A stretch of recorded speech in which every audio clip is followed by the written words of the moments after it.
E3. What is it? Who can go? Where did it come from? And what are my sweet predictions for this year?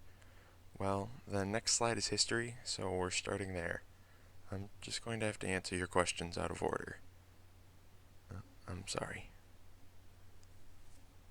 The Electronic Entertainment Expo began as the Consumer Electronics Show. The CES was an American convention held twice a year that showcased all manner of electronics and media, from movies to refrigerators to porn. The CES had it all, but video games were by no means the center of attention.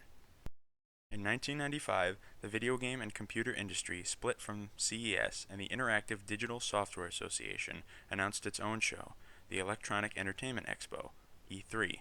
The week-long expo was initially supported by Sega, who was a big console manufacturer at the time. After Nintendo agreed to join E3 and left CES, the convention began to house more and more booths and press conferences from major publishers and developers. So who exactly gets to go to E3? Well, unfortunately, E3 has always been a press-only event. All of its roughly 50,000 attendees each year are people who can document their direct and current professional affiliation to the interactive entertainment blah blah blah blah blah blah blah. Fortunately, this year the ESA is implementing E3 Live, a separate public event being held at the LA Live Theater. Here's a little bonus prediction. I think E3 Live will be so successful, the ESA will start having a public day each year at E3, and that day will be Thursday.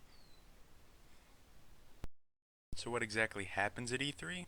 Well, the LA Convention Center consists of multiple halls and meeting rooms. Game developers, big and small, create booths to showcase game demos and talk to the press. Many of the larger companies have their own rooms to give super secret private meetings with the media. There's also a large theater in the convention center where all of the press conferences and events take place. And you'll be happy to know, I also found out there are plenty of bathrooms.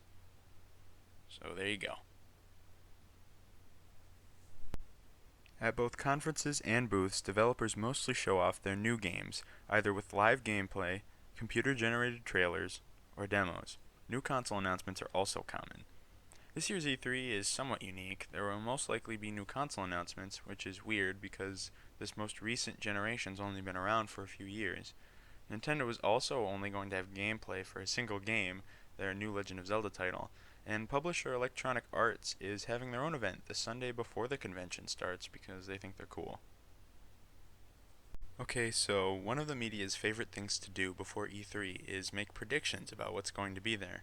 I thought it would be fun to end this presentation with a few of my own predictions, and just so you know, these predictions are based on years of data collection and insider input, along with some expert opinions and statistical analysis, so you can basically accept all of these as facts.